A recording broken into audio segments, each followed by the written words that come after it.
Hello, and today I'm going to talk about different types of microphones. The four main different types of microphones are condensers, dynamic, ribbon and pressure zone microphones. Condenser microphones are fairly expensive and have a good response at all frequencies. They have an actual preamp built into the unit and require an external source of power known as phantom power to work. An example of a condenser microphone would be this vocal microphone known as the STC-20. This could be used, as I said, for vocals, or you could also use it on an acoustic guitar or any other acoustic instruments.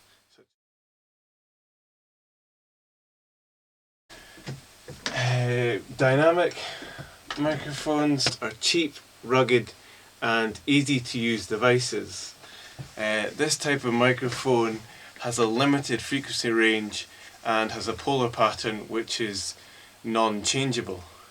To think of the way that these dynamic microphones work, it's the idea of a loudspeaker system in reverse. A different type would be your SM57, which they use on snare drums, when recording snare drums.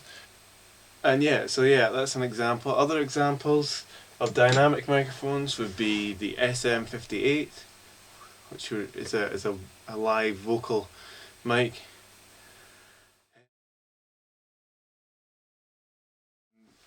Ribbon microphones are very sensitive. They have a very sensitive pickup and have very good frequency range. An example of ribbon mics would be the RCA-44 or the RCA-77.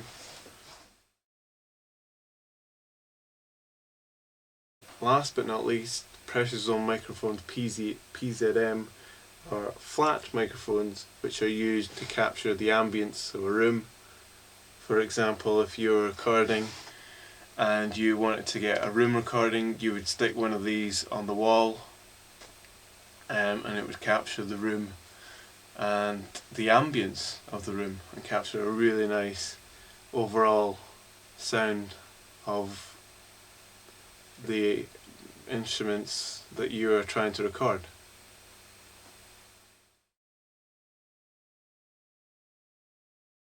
When it comes to transferring the audio from a sound source, i.e. a microphone, into the desk, we require the use of interconnecting types, also known as audio cables.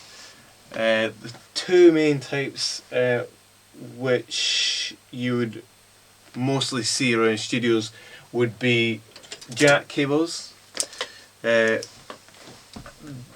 jack cables, these are the standard size jack cables. You also get smaller ones, and these are used to transfer a line level signal which is unbalanced and you could use these on DI boxes. You could use them for keyboards, guitars, bass guitars. But remember, these jack cables are normally unbalanced. They carry an unbalanced signal. Your second one or types of cables are XLR cables. These are balanced 3-pin connectors. They have both a male and female end to them, which means that when they're put in together, such as so, they lock and they cannot be released. You would use XLR cables on DI boxes, multi-core connectors, studio patch boxes, and also for connecting headphones. These are also cables which you use to connect microphones in to be able to use them, such as this SM57 has a male section in there, and you get the female end of the XLR and connect it in, lining the 3 pins up, meaning that it locks in place and is not going to move and doesn't come out.